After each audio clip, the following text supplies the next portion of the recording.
Parts of speech म्हणजेच शब्दांच्या जाती.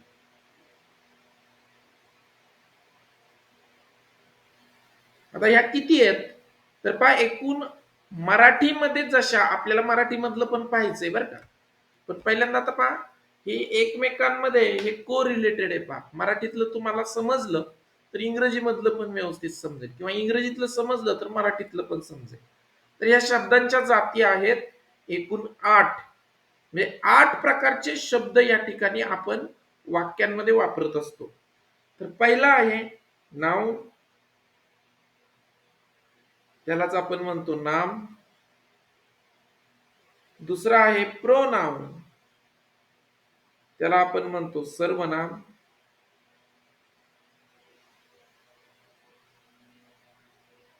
तिसरा आहे ऍडजेक्टिव्ह,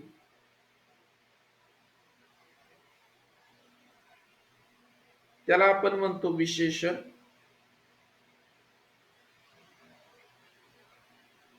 चौथा आहे सगळ्यात महत्वाचा वर्ब, क्रियापद.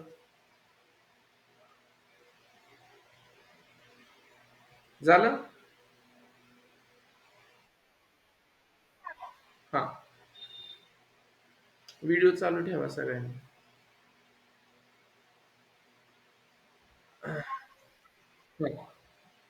लिहू पुढचं. पाचवा आहे ऍडव्हर्ब,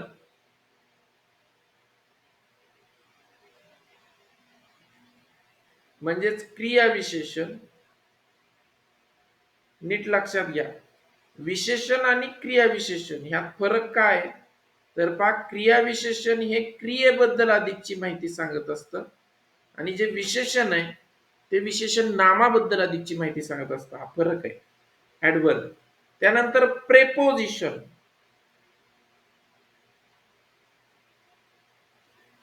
प्रेपोजिशन पहा, प्रेपोजिशन म्हणजे काय तर शब्दयोगी अव्यय. आता मराठीतले प्रेपोजिशन शोधणं खूप सोपं आहे, कारण पहा जे शब्दाला जोडून येतात शब्दयोगी म्हणतात पहा. म्हणजेच जे शब्दाला जोडून येतात त्यांना म्हणायचं प्रेपोजिशन. जसं की बघा,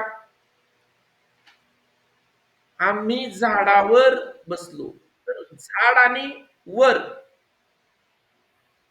प्रेपोजिशन आहे. तर झाड आणि वर हे जोडलंय पा, झाडावर. ते वेगळं येत नाहीत पा मराठीमध्ये, शब्दाला जोडूनच येतात हे. आम्ही घरात बसलो, नीट लक्षात घ्या, घरात हे आत जे आहे ना ते शब्दाला जोडून आलंय पा. आम्ही असे बरेच आहेत, मी सांगतो ते तुम्हाला. आता हे वेगवेगळं नाही सांगत. प्रेपोजिशन तर लक्षात ठेवा, प्रेपोजिशन कशाला. पुढे आहे कंजक्शन. कंजक्शन म्हणजे याला म्हणतात उभयान्वयी अव्यय. उभयान्वयी अव्यय म्हणजे कोणते? तर पहा, आणि, व, पण, परंतु म्हणजे दोन शब्द जोडणारे, दोन वाक्य जोडणारे, त्याला म्हणायचं कंजक्शन. आणि लास्ट वन इंटरजेक्शन. इंटरजेक्शन. आता हे सगळं आपल्याला पाहायचंय, याला म्हणतात केवल प्रयोगी अव्यय.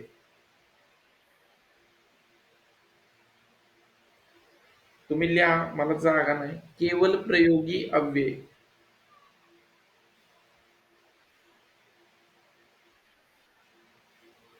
झालं लिहून? केवल प्रयोगी अव्यय.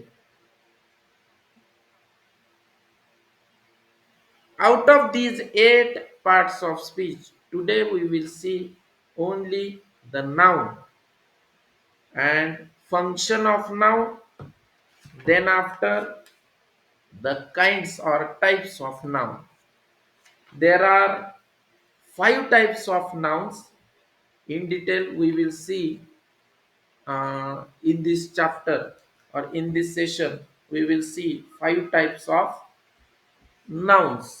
Types of nouns. तर पहिल्यांदा आता त्या ठिकाणी नाव टाका तुम्ही. The noun. आज आपण नाऊन म्हणजेच नाम पाहणार आहे. एक एक करून आपण पाहूया. आता पहा, एक मिनिट.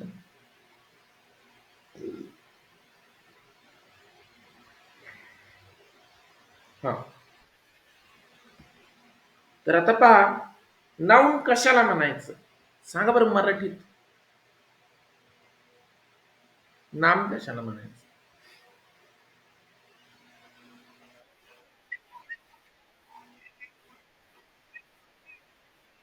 बरोबर, मग लिहून घ्या. कोणत्याही मूर्त अमूर्त घटकाला, कोणत्याही मूर्त, मूर्त, एक मिनिट हा, चालूच ठेवा. हॅलो. हा बोला की. हा, त्याचा रिचार्ज संपलाय. हा, नाही नाही, रिचार्ज संपलाय त्याचा. काशीच सरांनी नाही किंवा नाही. आत्ता का? का हो? हा हा हा, नाही भेट नाही झाली त्याची. विचारतो. होय की, होय की. होय की, होय की. बरोबर. आता ते निघून गेलं असेल ऑफिस मध्ये आता. बरं बरं, नाही तर तुम्ही लावा की, माझा आता तास चालू आहे.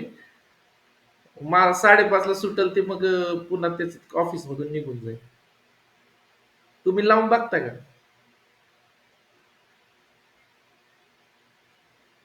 नाही नाही, फक्त आहे ना त्याला रक्कम सांगायच्या, त्या या तारखेची ही रक्कम जमा कशाची आहे ते सांगते लगेच, काही नाही प्रॉब्लेम. मी तास संपल्यावर विचार, पण ते तास संपल्यावर तू ऑफिस हे होते, सुटलेलं असते ते, प्रवासात असतं, पुन्हा उस्मानातला जाते ना. बघू, उद्या विचारतो नाही तर मग. हा, चालतं. लिंक पडली, पण त्याच्यात फोटो अपलोड करायचे, तर आपला घेतलेलाच नाही ना त्याचे. नाही ना, फोटोच नाहीत त्याचे ना, आपले घेतलं पण नाही ना ते. माझ्याकडे मग मॅडम कडेच बघा, माझ्याकडे तर फोटोच नाहीत आता. मी बघतो, पण बहुतेक नाहीत. मी बघितलं ते सर्च करून, मी डिलीट करतोय ते 8-10 दिवस झाले ते. हा, बघतो. हा, हो हो, चालेल.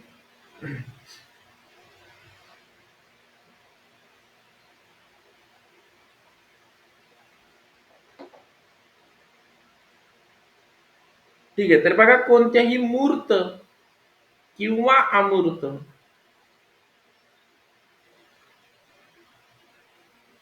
घटकाला संबोधण्यासाठी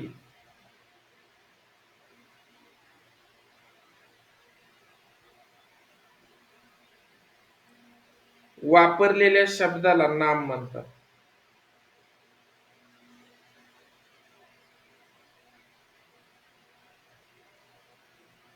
आता हे तुम्हाला दोन्ही ठिकाणी उपयोगी पडेल, मराठीत पण आणि इंग्रजीत पण. फक्त मराठीत काही जे प्रकार आहेत नामाचे, ते इंग्रजीत जास्तीचे आहेत, मराठीत ते नाही आहेत, ते मी सांगतो तुम्हाला. पण ही व्याख्या दोन्हीकडे उपयोगी पडते, मराठीत पण आणि इंग्रजीत पण. कोणत्याही वस्तूला, पदार्थाला, व्यक्तीला, कशालाही जे नाव दिलेलं असतं ना, त्या नावाला म्हणायचं नाम. आता पहा, नामाचं वाक्यामध्ये तो नाम नेमका कुठे आलाय त्याच्यावरून त्या नामाची कार्य ठरतात. ही इंग्रजीत आहे बरं का, मराठीत हा फारसा काय संबंध येत नाही. आता पहा, वर लिहा, functions of nouns. Functions of nouns,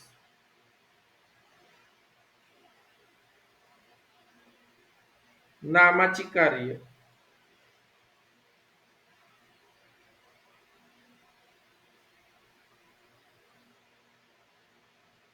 आता नीट लक्षात घ्या, नाम नेमकं कुठं आहे त्याच्यावरून या ठिकाणी फंक्शन्स ऑफ नाउन ठरतं. आता हे जे नाम आहे ते नाम एकूण चार चार ठिकाणी येतं वाक्यामध्ये.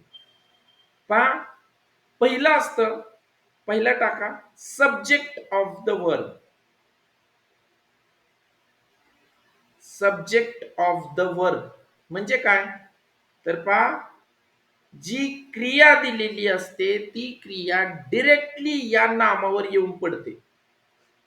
म्हणजेच जी काही क्रिया आहे त्या क्रियेचा त्या ठिकाणी जो मूळ कर्ता असतो, करणारा असतो, तो जो शब्द असतो त्याला म्हणायचं सब्जेक्ट ऑफ द वर्ड.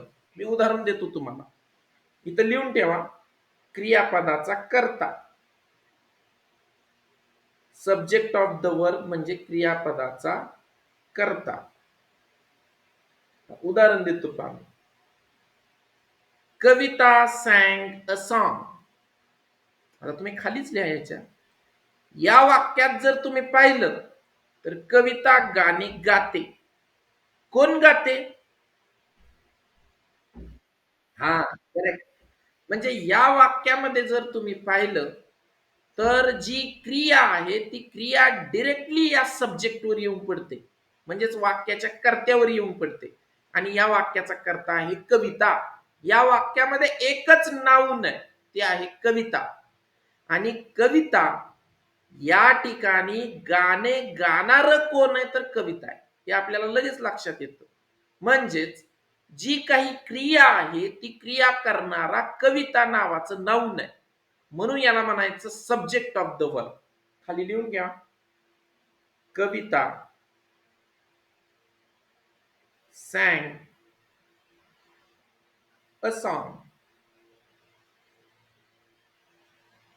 या वाक्यामध्ये जर तुम्ही बघितलं तर कविता हे काय आहे, नाउन आहे. आणि हे नाउन का आहे, कारण हे नाही, हे जे आहे सॅंग, कारण वाक्यामध्ये इंग्रजीमध्ये क्रियापद शेवटी नाही येत, मध्ये कुठेतरी येतं. या वाक्यातलं क्रियापद आहे सॅंग, गाणे गायले.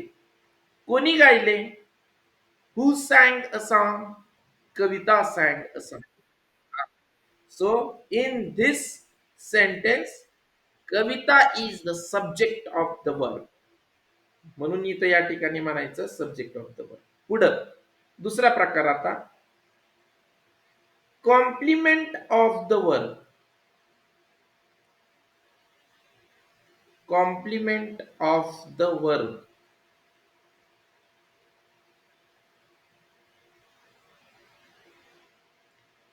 Complement of the word. आता पहा, सब्जेक्ट ऑफ द वर्ब आणि कॉम्प्लिमेंट ऑफ द वर्ब मध्ये फरक काय असतो, तर पहा, सब्जेक्ट ऑफ द वर्ब मध्ये कर्ता हा कधीही क्रियापदाच्या नंतर येत नाही, तो अगोदरच येतो.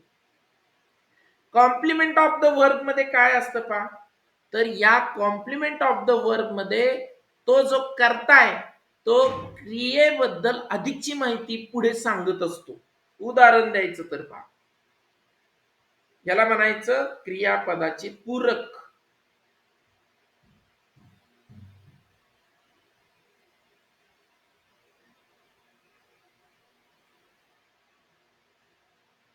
वाक्य पहा, she is a teacher. She is a teacher. तुम्ही जर नीट पाहिलं तर या वाक्यामध्ये नाउन आहे टीचर, पण टीचर हे सब्जेक्ट नाही. का? कारण आहे, ती आहे. मग काय आहे ते सांगायचं काम या ठिकाणी हा टीचर शब्द. टीचर हे नाउन आहे, पण नाउन जरी असलं तरी ते कशी, कोण आहे, हे क्रियापदाबद्दल अधिकची माहिती सांगायचं काम टीचर करतो. तो या शी बद्दल अधिकची माहिती सांगत नाही. इज बद्दल अधिकची माहिती सांगणारा शब्द या ठिकाणी आहे टीचर. म्हणून जेव्हा जेव्हा आपल्याला वर्बच्या नंतर जो काही शब्द आलेला असतो तो शब्द कॉम्प्लिमेंट ऑफ द वर्ब असतो, म्हणजेच क्रियापदाचं पूरक म्हणून आलेला असतो. आलं लक्षात तुमच्या? हा, आता पहा तिसरा घ्या. आता हा तिसरा तुम्हाला माहिती आहे, ऑब्जेक्ट ऑफ द वर्ब म्हणजे क्रियापदाचं कर्म.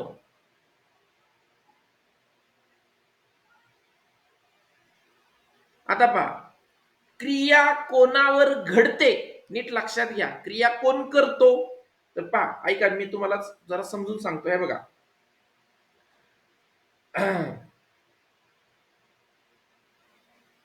अर्जुन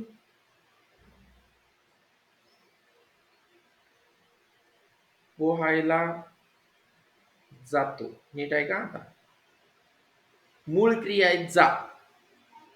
बघा, जाणारा कोण? बघा, म्हणजे क्रिया करणारा कोण आहे? अर्जुन. म्हणून अर्जुन हा काय आहे? कर्ता, म्हणजे सब्जेक्ट ऑफ द वर्ब. नीट आहे का? आता हेच मी जर असं म्हटलो, बघा आता,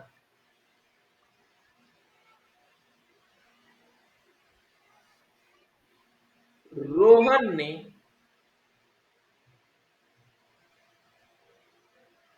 सोहमला मारले. नीट आहे का? आता मूळ क्रिया मार, मारणारा कोण? रोहन.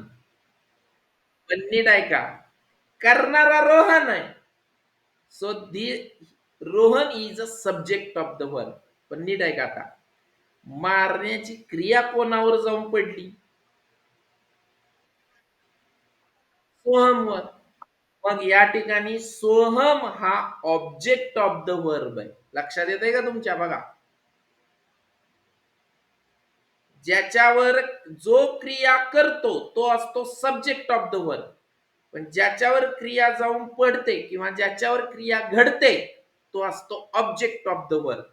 आणि क्रियापदाबद्दल जो अधिकची माहिती सांगणारा शब्द येतो तो असतो complement of the verb.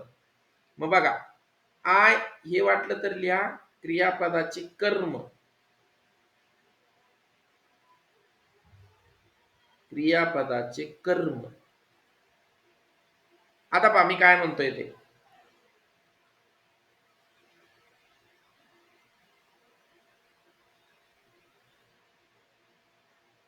Urvi सॉ ओबी. पहा, पाहणारी कोण? तर उर्वी. म्हणजे या वाक्यातली कर्ता आहे, सब्जेक्ट ऑफ द वर्ब आहे उर्वी. पण ही पाहण्याची क्रिया कोणावर जाऊन घडली? तर ओवीवर. सो इन दिस सेंटेन्स ओवी is the object of the verb. समजलं? म्हटलं तर खाली लिहा क्रियापदानंतर. हे पुसू का मी? लिहिलं का तुम्ही? लिहित चला, सगळं लिहित चला. अरे लिहा की, असं कसं? सगळं लिहित चला. अगोदरच पण लिहिलं नाही का? सोहम.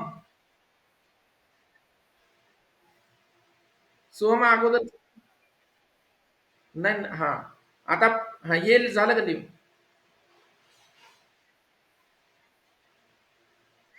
हा, त्याच्या खालीच लिहा क्रियापदानंतर. तुम्हाला पोझिशन लक्षात असू द्या.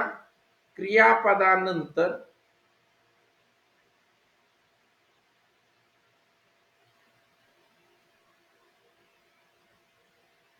आलेल्या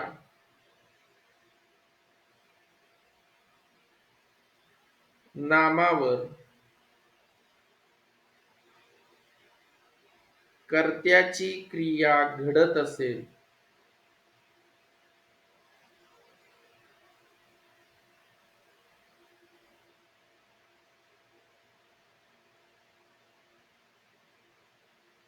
तर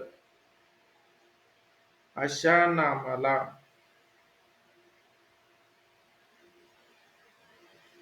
क्रियापदाचे कर्म म्हणतात.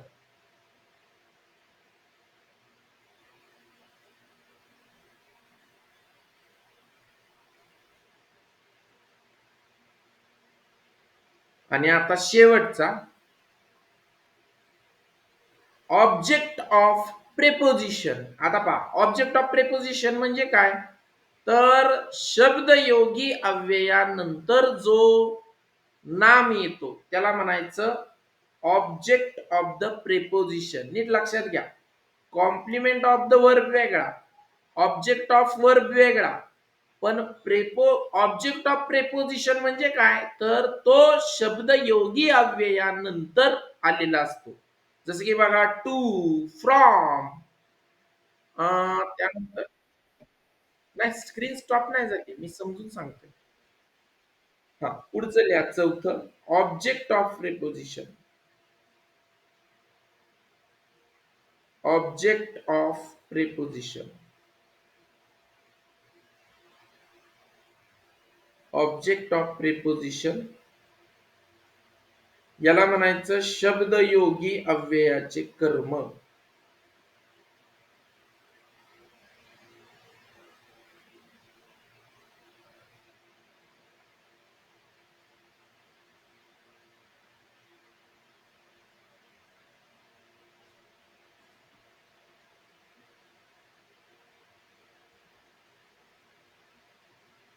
If noun comes after the preposition, then we will say that noun is the object of preposition. जर, लिहून घ्या, जर शब्द योगी अव्ययानंतर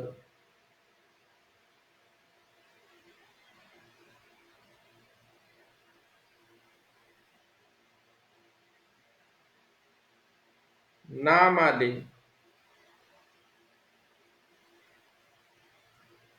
तर त्याला शब्दयोगी अव्ययाचे कर्म म्हणतात.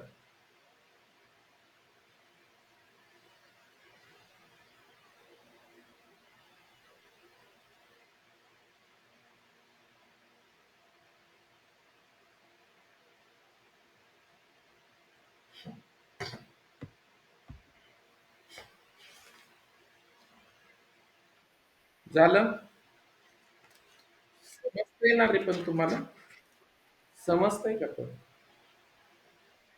जसं की बघा, शब्दयोगी अव्यय इंग्रजी मधले कोणकोणते आहेत? तर बघा, at, by, of, into, without, beneath, beyond, in, between, among, हे सगळे शब्दयोगी अव्यय आहेत. आपण पाहणार आहे शब्दयोगी अव्यय नंतर. तर बघा, 4 प्रकार आहेत. एक आहे सब्जेक्ट ऑफ द वर्ब, दुसरा आहे कॉम्प्लिमेंट ऑफ द वर्ब, तिसरा आहे object of the verb, and the last one is object of preposition. हे 4 प्रकार कळले तुम्हाला? हा, ह्याचं उदाहरण घ्या. हा, उदाहरण घ्या. आय स्पोक, मी बोलतो. कोणाला? टू नितीन. नितीनला बोलतो. नीट लक्षात घ्या.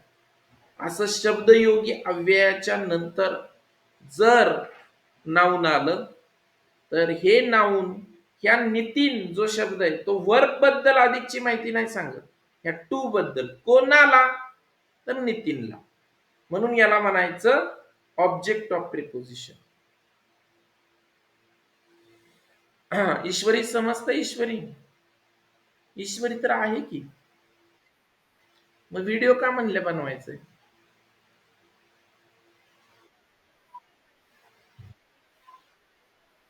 हा हा, बरोबर. नाही, बनवणारच आहे मी, पण मी म्हणलं तुम्ही नाहीत काय की. तर आता याचे प्रश्न मी सांगतो पा. मी तुम्हाला वाक्य देतो आणि वाक्यात तुम्हाला पहिल्यांदा मला मी तुम्हाला ज्या शब्दाखाली रेष मारतोय तो शब्द म्हणजे तो नाऊन नेमका या 4 पैकी कोणत्या प्रकारातला आहे तो सांगायचं मला. पहिला, माय मदर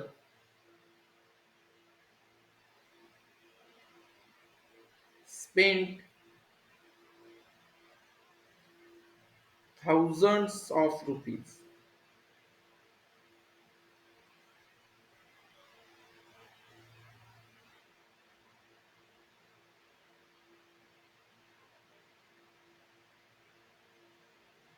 सांगा आता. हा सब्जेक्ट ऑफ वर्ब आहे, कॉम्प्लिमेंट ऑफ द वर्ब आहे, ऑब्जेक्ट ऑफ द वर्ब आहे का ऑब्जेक्ट ऑफ प्रिपोजिशन?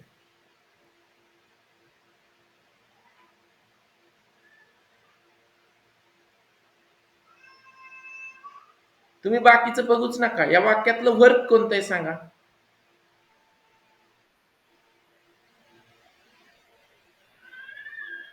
स्पेंट म्हणजे खर्च केले. खर्च करणारी कोण?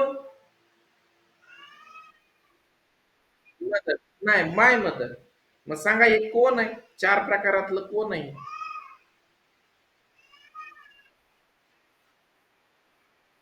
Very good. Subject of verb. लिहून घ्या. सोपं आहे ना? सोपंच आहे, काय अवघड आहे असं समजू नका, ते खूप सोपं आहे. दुसरं सांगू? लिहून झालं? इथे जर तुम्ही बघितलं तर खर्च करणारी कोण? माय मदर. म्हणजे क्रिया घडवणार कोण आहे? तर आई, माझी आई. म्हणून या ठिकाणी my mother is the subject of the verb. दुसरं, द पोलीस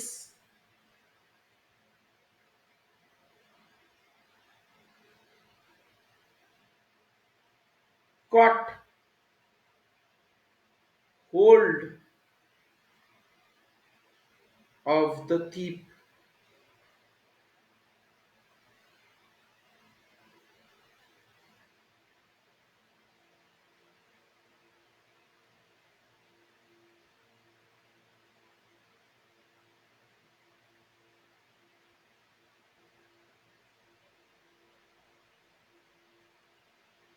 बोला. मनस्वी.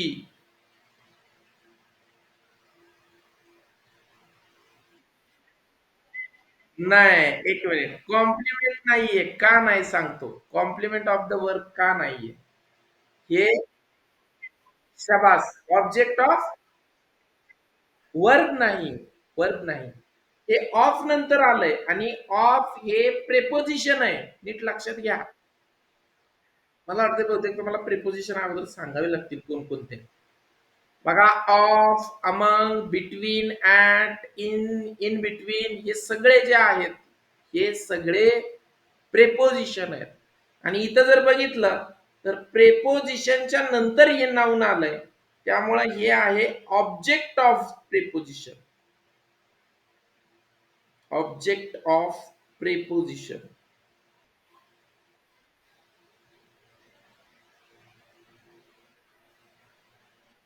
झालं?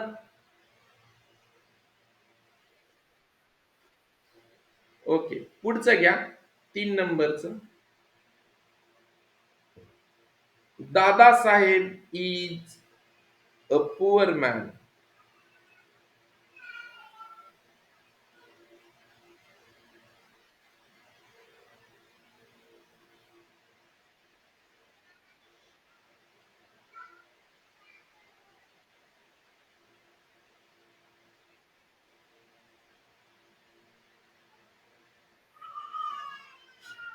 बोला आता.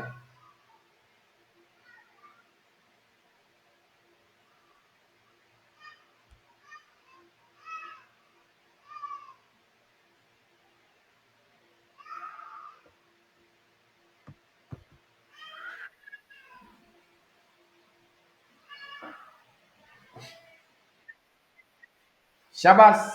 कॉम्प्लिमेंट ऑफ द वर्ब आहे. कारण पहा, हे क्रियेबद्दल अधिकची माहिती सांगताय. कुणाबद्दल? क्रियेबद्दल. दादासाहेब आहेत. कसे आहेत?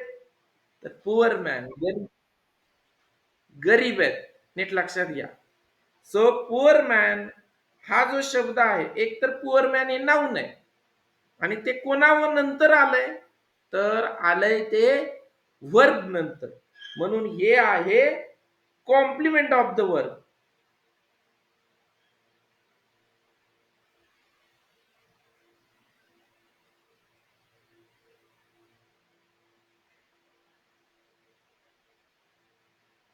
Complement of the verb. आलं लक्षात? आणि लास्ट वन आता, दे कॉल्ड द डॉक्टर.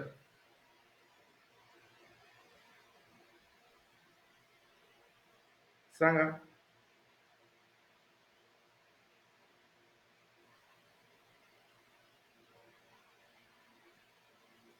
त्यांनी डॉक्टरला बोलावले. बोलावले कुणी? त्यांनी. बोलावण्याची क्रिया कोणावर झाली? डॉक्टर. शाबास. Object of the word.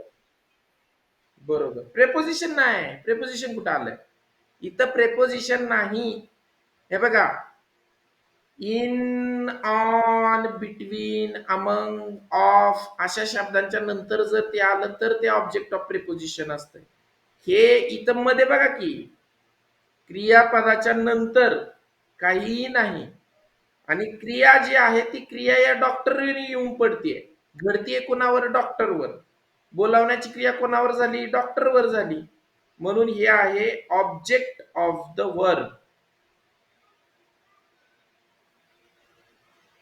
मग समजलं का बघा तुम्हाला? ओके, ठीक आहे. आता आपण पाहतोय क्रियापदाचे प्रकार. आता पहा, मराठीमध्ये एकूण तीनच प्रकार आहेत. एक आहे सामान्य नाम, दुसरा आहे विशेष नाम, तिसरा आहे भाववाचक नाम. पण इंग्रजीमध्ये मात्र नामाचे एकूण 5 प्रकार आहेत. दोन कोणते वाढले? तर बघा, एक कलेक्टिव्ह नाउन, समूहवाचक नाम, आणि दुसरं मटेरियल नाउन म्हणजेच पदार्थवाचक नाम. ते वेगळं काय नाही पा. पदार्थाची जी नावं असतात त्याला म्हणायचं मटेरियल नाउन, आणि कलेक्टिव्ह नाउन म्हणजे काय, तर समूहांच्या बद्दल जो एक नाम दिलेलं असतं. उदाहरणार्थ पा, पक्षी जर एकत्र उडत असतील तर आपण त्यांना म्हणतो थवा, पक्ष्यांचा थवा. एकाच ठिकाणी जर सगळे विद्यार्थी बसलेले असतील तर आपण म्हणतो विद्यार्थ्यांचा वर्ग. त्यानंतर जे म्युझिशियन्स असतात म्हणजेच वाजवणारी लोक असतात त्यांचं आपण म्हणतो पथक. मग हे जे शब्द आहेत ना, बँड, बेंच, जजेस जे असतात, न्यायालय जे असतं, न्यायालयामध्ये जे एकापेक्षा जास्त न्यायाधीश बसलेले असतात त्यांचं आपण न्यायमंडळ म्हणतो मराठीमध्ये. इंग्रजीमध्ये त्याला बेंच म्हणतात. मग हा बेंच शब्द हा काय आहे? कलेक्टिव्ह नाउन आहे. पहा, डिरेक्टर्स म्हणजेच जे संचालक असतं त्या संचालकांचं पण आपण मराठीमध्ये म्हणतो मंडळ. त्याला इंग्रजीमध्ये शब्द आहे अ बोर्ड. बोर्ड हा शब्द कलेक्टिव्ह नाउन आहे. मग तुम्हाला लिहून देऊ का मी हे सगळे? खूप आहेत पण हे बरं का, ह्याच्यावर प्रश्न येतो पण. लिहून देऊ का तुम्हाला? खूप आहेत बरं का ते. तर थांबा, आपण तो 3 नंबरला, 4 नंबरला येतो. 3 नंबरला पहिल्यांदा आपण नामांचे प्रकार लिहू. Types of nouns.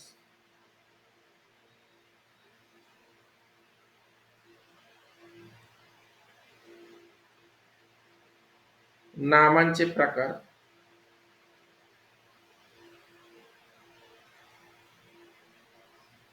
नामांचे एकूण 5 प्रकार आहेत. There are 5 types of noun.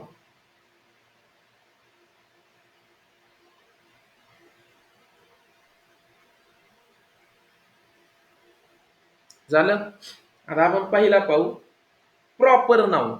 Proper noun म्हणजे, थांबा ना, प्रॉपर नाउन पेक्षा आपण कॉमन नाउन घेऊ अगोदर.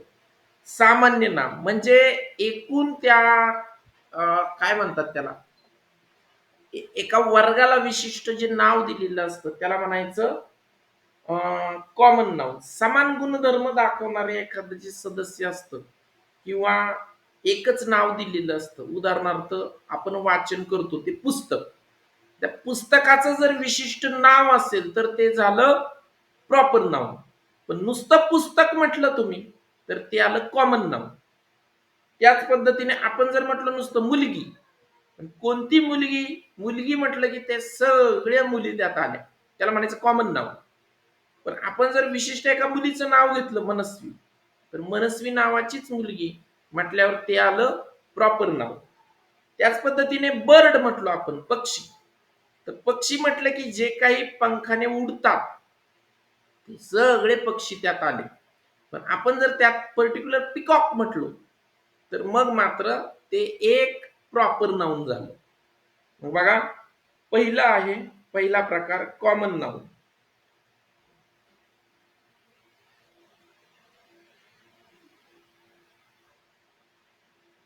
याला म्हणायचं मराठीमध्ये सामान्य नाम.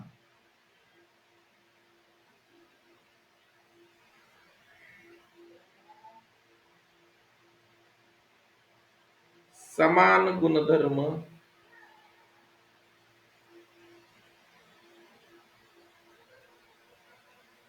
दाखवणाऱ्या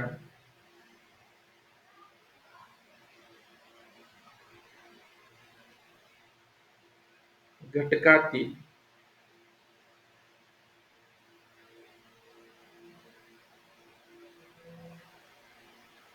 प्रत्येक सदस्याला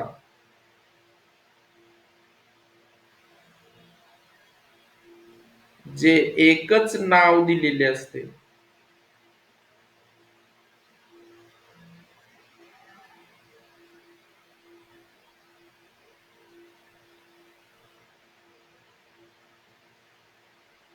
त्याला सामान्य नाम म्हणतात.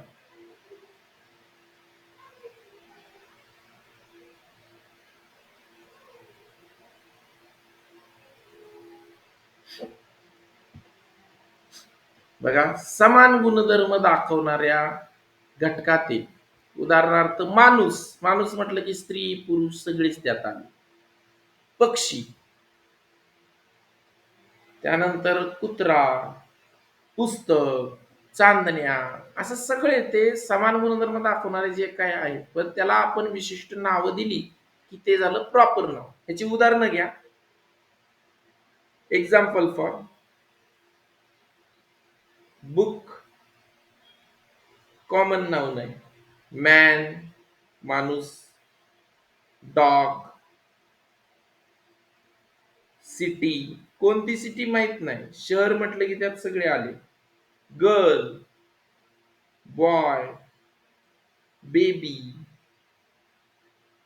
स्टार,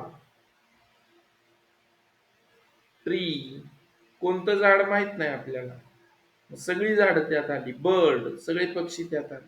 हे सगळे कॉमन नाउन आहेत पा. आलं लक्षात? सोपं आहे.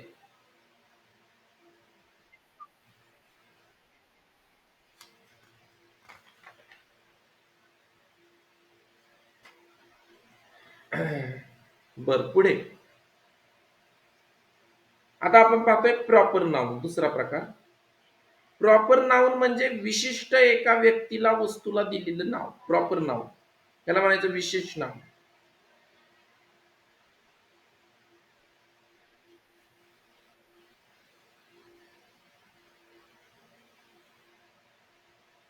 विशिष्ट घटकापुरते मर्यादित असणाऱ्या नावाला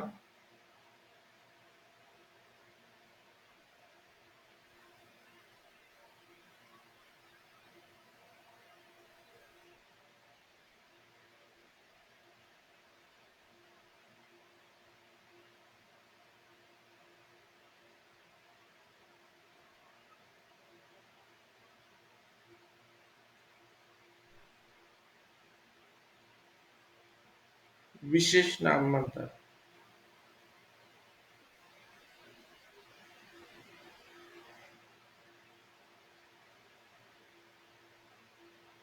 आता बघा, बुक, आता तुम्ही जर एखादं पर्टिक्युलर त्या पुस्तकाचं नाव घेतलं तर ते झालं प्रॉपर नाव. अग्निपंख, विशिष्ट पुस्तकाचं नाव आहे ते. मग अग्निपंख हे प्रॉपर नाऊन झालं. नुसतं बुक म्हणलं तर ते कॉमन नाऊन झालं. मग बा झालं का लिहून? बघा मग एक्झाम्पल फॉर, आता जे जी नावं आहेत ती सगळी प्रॉपर नाऊन आहेत पहा. मंदार, सतीश, तुमची स्वतःची सगळी नावं हे काय आहेत? प्रॉपर नाऊन आहे. पुणे सिटीचं नाव आहे.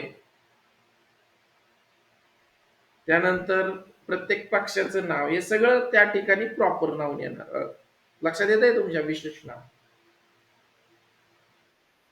ओके. आता तिसरा प्रकार कलेक्टिव्ह नाऊन. आता हे जे कलेक्टिव्ह नाऊन आहे तो मराठीत प्रकार नाहीये पहा. कलेक्टिव्ह नाऊन समूहवाचक नाम. आणि आता हे इतके आहेत पहा, जवळजवळ माझ्या अंदाजे पुस्तकाचं 70 एक दिलेले आहेत. देऊ लिहून तुम्हाला कंटाळत नाही ना यायचं. हा. समूहवाचक नाम. हा म्हणजे बघा आता लिहून घ्या. समूहवाचक नाम एकाच जातीच्या, तुम्ही जर पुस्तकात पाहिलं तर 5वीच्या पुस्तकात हे कलेक्टिव्ह नाउन्स एका पेजवर दिलेले आहेत पहा. 2 पेजवर आहेत कलेक्टिव्ह नाउन 5वीच्या. मग मला वाटतंय 6वी 7वीच्या पुस्तकात सुद्धा कलेक्टिव्ह नाउन्स कुठेतरी आलेले असणार आहेत तुम्हाला. तर बघा एकाच जातीच्या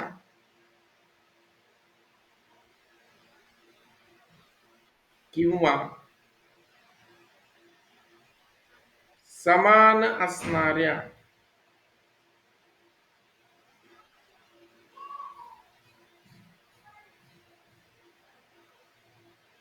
अनेक व्यक्ती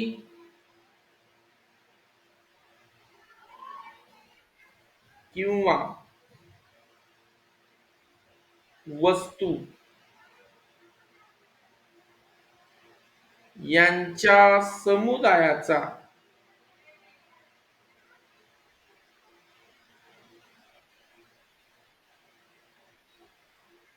एकत्रित उल्लेख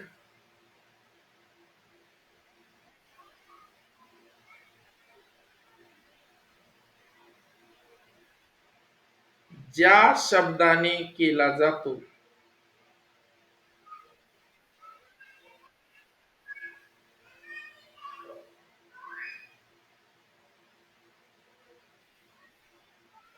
त्याला, पुढे तुम्ही लिहा, त्याला समूहवाचक नाम म्हणजेच कलेक्टिव्ह नाउन म्हणतात. सगळे व्हिडिओ चालू ठेवा. दोन्ही सोहम, ओवी, अर्जुन, व्हिडिओ नका बंद करू. सोहमचा तर व्हिडिओच बंद आहे. सोहम सोनव नाही.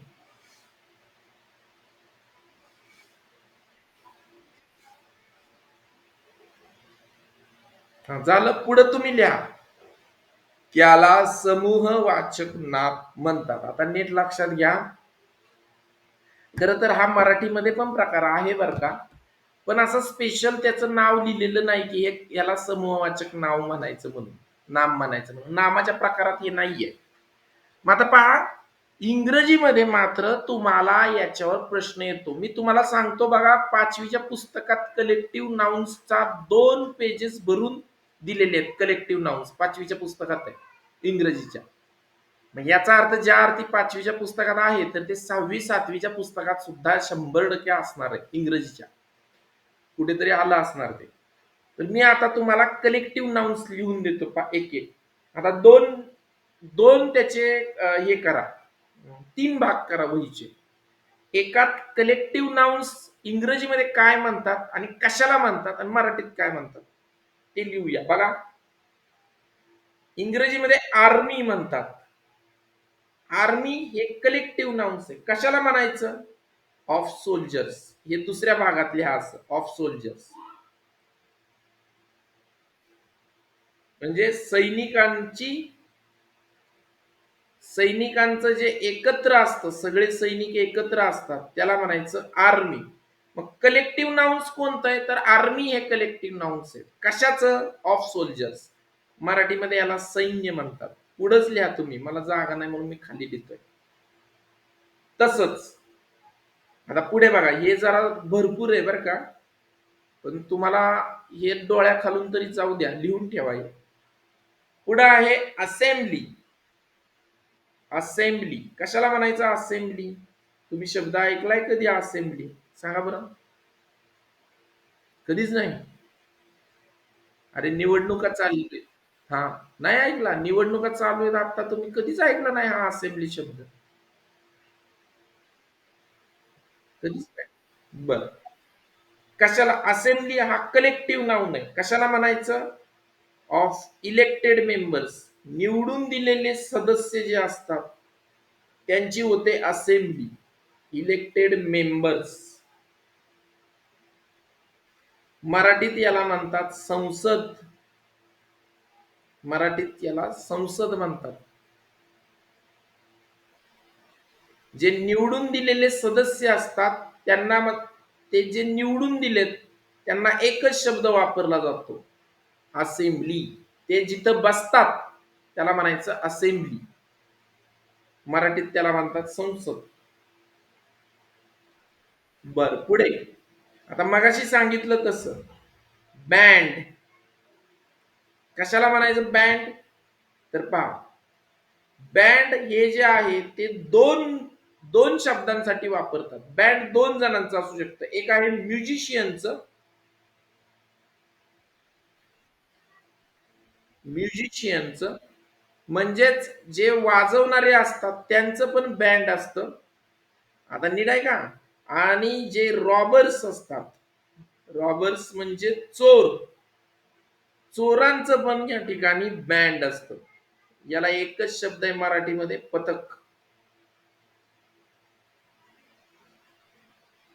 म्हणजे दरोडेखोरांचं, दरोडेखोरांचं पण बँडच. आणि म्युझिशियन्स जे असतात वाजवणारे त्यांचं पण बँडच. असे दोन शब्द. इंग्रजी मराठीमध्ये त्याला एकच शब्द आहे, पथक. पुढे आहे बकेट. आता ती बकेट नाही बरं का, शब्द वेगळा आहे हा. बकेट कशाची असते बकेट? म्हणा पाण्याची. बकेट ऑफ फ्लॉवर्स, फुलांचा गुच्छ म्हणतो आपण त्याला, फ्लॉवर्स. इंग्रजीमध्ये याला शब्द वापरला, मराठीत वापरला जातो गुच्छ, फुलांचा गुच्छ. इंग्रजीमध्ये याला शब्द आहे बकेट. झालं लिहून? तुम्ही नीट लिहा बरं का, मला जागा कमी पडतीये म्हणून. हे बघा, 3 कॉलम करा, 1, 2 आणि 3. मराठीतला तिसऱ्या कॉलम मध्ये लिहा. जो कलेक्टिव्ह नाऊन आहे तो पहिल्या ह्याच्यात लिहा. तो कशाचा आहे इंग्रजीतला तो 2 नंबर मध्ये लिहा, कारण कशाचा आहे ते पण विचारतात तुम्हाला. आणि मराठीत समजावं म्हणून तो मराठीतला पुढे लिहा. पुढचं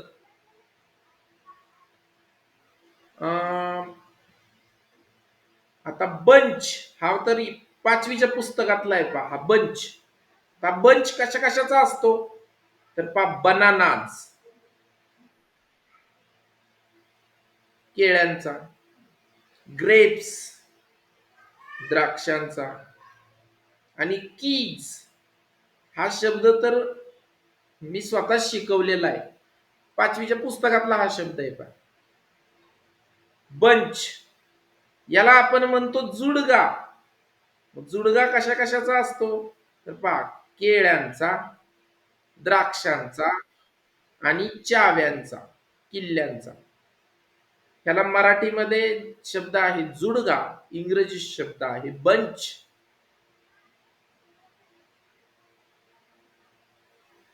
झालं? ओके. पुढचा शब्द आहे कॅचे. कुठं ऐकलाय हा शब्द तुम्ही, कॅचे? काय रे नाही म्हणता? मोबाईल मध्ये कॅचे असतं पा, कॅचे शब्द येतो सारखा, बघितलाय का मोबाईल मध्ये? नाही पाहिला? मोबाईल मध्ये पण हा शब्द येतो, कॅचे. कॅचे म्हणजे शस्त्र साठा. मग इंग्रजीतल्या कॅचे कशाचा असतो तर आर्म्सचा. एक मिनिट हा. कॅचे ऑफ आर्म्स, शस्त्र साठा, त्याला म्हणतात कॅचे.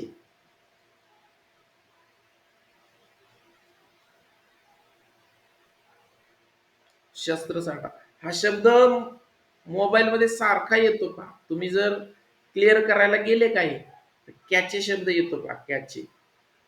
कॅचे ऑफ आर्म्स, जी शस्त्र ठेवलेली असतात ती जिथं एकत्र ठेवलेत ना त्याला म्हणायचं कॅचे. त्याला आर्म्स म्हणत नाहीत. मग सगळं शस्त्र जर तुम्ही एका ठिकाणी ठेवलं तर त्याला म्हणायचं शस्त्र साठा, इंग्रजीत त्याला म्हणायचं कॅचे. पुढे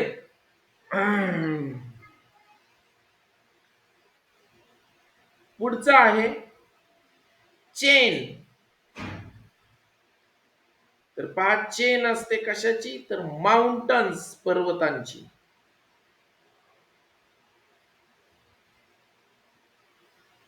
पर्वतांची चेन, इंग्रजीमध्ये याला म्हणतात शृंखला. पर्वतांची शृंखला. शृंखला शब्द तर ऐकला असेल तुम्ही. हा, मग याला म्हणायचं चेन. माउंटन्स म्हणजे पर्वतांची असे रांग असते, शृंखला असते. एकाला दुसरा पर्वत चिकटतो, दुसऱ्याला तिसरा चिकटतो, अशी पर्वतांची रांग, त्याला म्हणायचं चेन ऑफ माउंटन्स. बर, पुढचं घ्या. समजतंय ना सगळ्यांना. Very good. बर, पुढे क्लम्प. सांगा कशाला म्हणायचं क्लम्प. तर झाडांचा जो समूह असतो त्या झाडांच्या समूहाला म्हणायचं क्लम्प. जर सगळी झाडं अशी एका ठिकाणी असतील खूप तर त्याला म्हणायचं क्लम्प. क्लम्प ऑफ ट्रीज, झाडांचा समूह.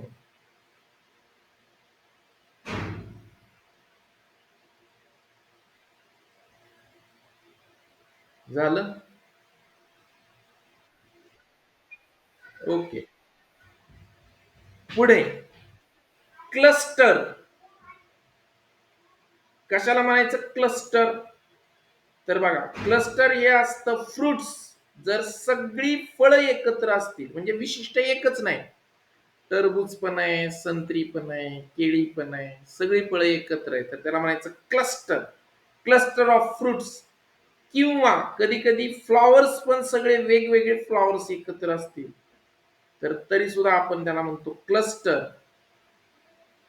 मराठीमध्ये याला म्हणतात घोस. मराठीमध्ये याला शब्द आहे घोस, फळांचा घोस.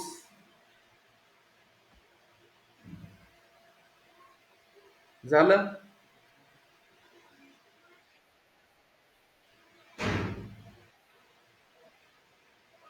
पुढचा शब्द घ्या. एकच मिनिट ना, तुम्हाला मी सगळं देत नाही, जे गरजेचं आहे देतो. हा बघा, हा जो आहे हा शब्द सुद्धा पाचवीच्या पुस्तकात आहे. पहा अ फ्लोक. कशाचा असतो फ्लोक. फ्लोक म्हणजे थवा. कशाचा असतो थवा. A flock of birds. Very good. Flock of bird हा सुद्धा पुस्तकात आहे बरं का, पाचवीच्या पुस्तकात आहे. A flock of birds. त्याच्या खालचा पण पुस्तकातलाच देतो तुम्हाला आणखी एक. गॅगल. गॅगल हा जो आहे कलेक्टिव्ह नाऊन आहे. कशाला म्हणायचं गॅगल तर गॅगल हा सुद्धा या ठिकाणी थवाच. पण नीट लक्षात घ्या कशाचा थवा तर गीज. गीज म्हणजे गीज म्हणजे बरं गुज म्हणजे गुजचं अनेक वचन गीज होतं. अरे हंस, हंसांना म्हणतात गीज.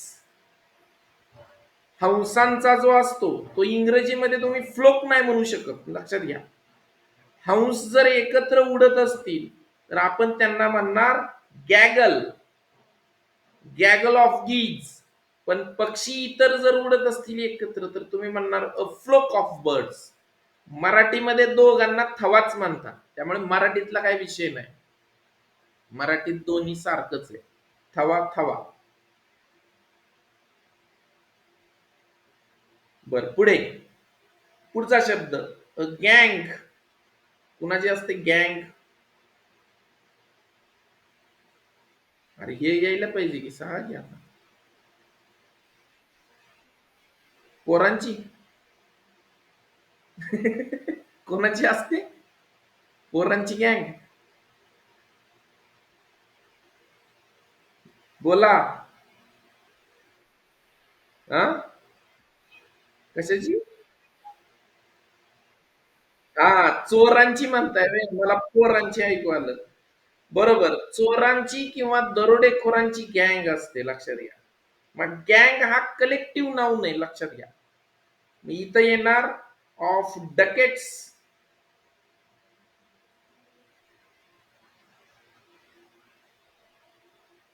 किंवा थीव्स,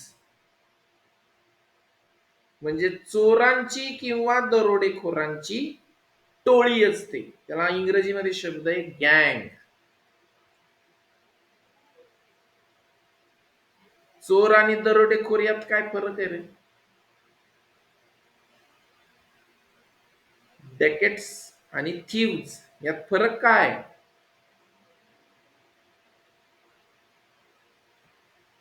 सांगा बरं, विचार करून मला उद्या सांगा. चोर आणि दरोडेखोर यात फरक काय? तुम्हाला काय वाटतं, काय फरक असेल? बोला की, अरे बोलत जावा की.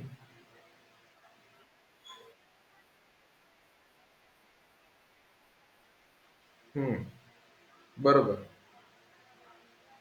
आणि दरोडेखोर?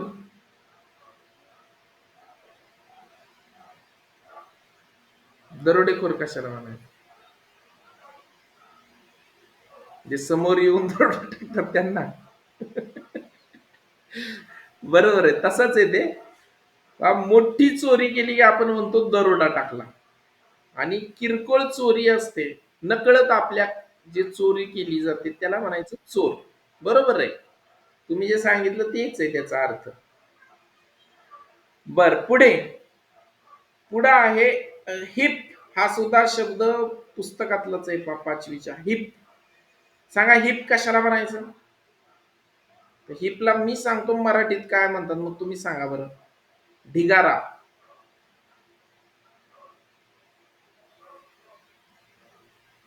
ढिगारा कशाचा असतो? दगडांचा किंवा लाकडांचा. अवूड. Heap of stones. दगडांचं किंवा लाकडांचं तुम्ही जर एकत्र ठेवलेलं असेल, ढीग लावलेला असेल, तर त्याला शब्द वापरायचा हिप. हिप ऑफ स्टोन्स किंवा वुड्स. पुढे हा सुद्धा शब्द आहे पहा, पाचवीच्या पुस्तकातला आहे. हर्ड. हर्ड म्हणजे कळप. कशाचा असतो heard? Heard of cattle. Cattle म्हणजे? हा, नीट लक्षात घ्या. जनावरांमध्ये सगळेच आले बरं का. गायी आल्या, म्हशी आल्या, बैल आले, सगळेच आले, त्याला म्हणायचं कॅटल. किंवा डिअर म्हणजे हरणांचं पण जर असेल तर कळप असतो, त्याला शब्द वापरला जातो हर्ड. लक्षात येत आहे का तुमच्या? ओके, पुढे. सगळं देत नाही हा मी तुम्हाला, जे आवश्यक आहे तेवढं देतो. खूप आहेत हे, म्हणजे शब्द न संपण्या इतपत आहेत. तुम्ही बोर होऊन जाल इतकं आहे ते. पुढे आहे हाईव. जेवढं गरजेचं आहे तेवढं देतो, वेगळं. हाईव. सांगा हाईव कशाला म्हणतात? हाईव शब्द माहित पाहिजे तुम्हाला.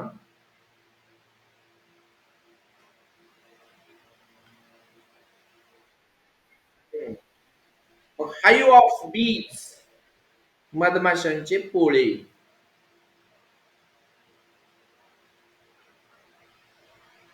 बर, पुढे लायब्ररी शब्द माहिती आहे तुम्हाला, ग्रंथालय. त्यानंतर हा हा शब्द वेगळा आहे पा, लिटर. आता ते लिटर वेगळं बरं का. त्या लिटर मध्ये एकच टी येतो. आपण जे लिटर शब्द वापरतो, हे लिटर म्हणजे काय? तर बघा, जी कुत्र्यांची पिल्ल असतात त्याला शब्द वापरला जातो पिलावळ. आपण मराठीत म्हणतो पिलावळ, कुत्र्यांची पिलावळ. तर इंग्रजीमध्ये त्याला शब्द आहे लिटर. Litter of puppies. जी छोटी छोटी कुत्री असतात, पिल्ली असतात कुत्र्यांची, कुत्र्यांच्या छोट्या छोट्या पिल्लांना पपीज म्हणतात. या ठिकाणी जे सगळी अशी छोटी छोटी पिल्ल आहेत त्याला शब्द वापरला जातो एकत्रितरित्या लिटर. लिटर म्हणजे ते तसलं लिटर नाही हा, तिथं एकच टी येतो, लक्षात ठेवा. पुढे मॉब. कशाला म्हणायचं मॉब? मराठीत याला म्हणतात जमाव. Mob of Reuters. कशाला म्हणायचं रॉयटर्स? रॉयटर्स कशाला म्हणतात? अरे नाही नाही, ते रायटर झालं उर्वी. रायटर वेगळा, हे रॉयटर्स आहेत. Reuters, what is mean by Reuters? समाज कंटक,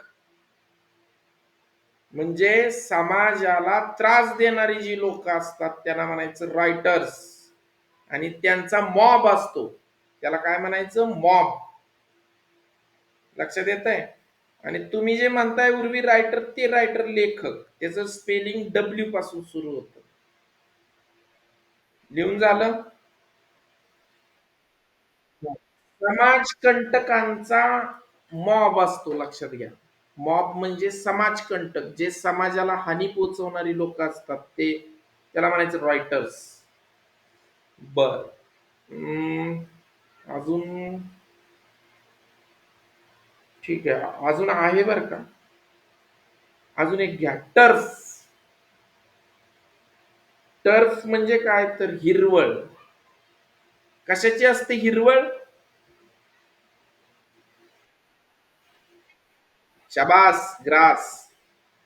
गवताचं ज्या ठिकाणी असतं त्याला म्हणायचं टर्फ. टर्फ म्हणजे हिरवळ. तर या ठिकाणी थांबूया आपण. आता पहा, याच्यावरचे जे प्रश्न आहेत ना, ते प्रश्न मी तुम्हाला विचारतो. अजून आहेत बरं का, मला तो अजून एक अर्धा तास लागेल हे द्यायला तुम्हाला, म्हणजे मग ते संपेल. आपण उद्या घेऊया हे आणि मग पुढे जाऊया.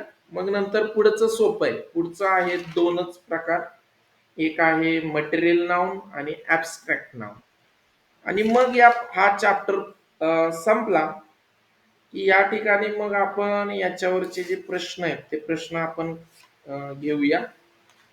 आता हे कसं आहे माहितीये का, तुम्हाला सांगतो, नाऊनशी संबंध पुन्हा जेंडर शिकवावं लागतं.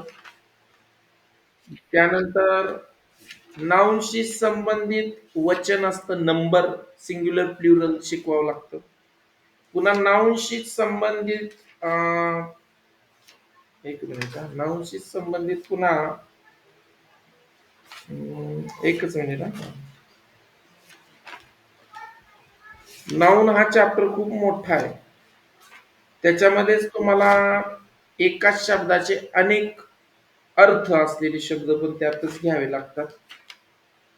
त्याला होमोनिम्स म्हणतात, ते पण घ्यावं लागतं. मग हे नाऊन संपतं. खरं तर नाऊन हा खूप महत्वाचा चॅप्टर आहे, त्याच्यात खूप अंतर्भूत होतं.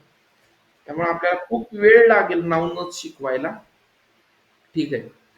बरं, आपण काय करूया, शनिवारपर्यंत तास घेऊया आणि शनिवार पासून तुम्हाला सुट्टी देऊ आणि 1 जून पासून आपण पुन्हा तास सुरू करू. चालेल? म्हणजे तुम्हाला पण केवढा आनंद झालाय. हा, पाठवतो पाठवतो, हा सोहम पाठवतो. तर आपण काय करूया, शनिवारपर्यंत म्हणजे उद्या शुक्र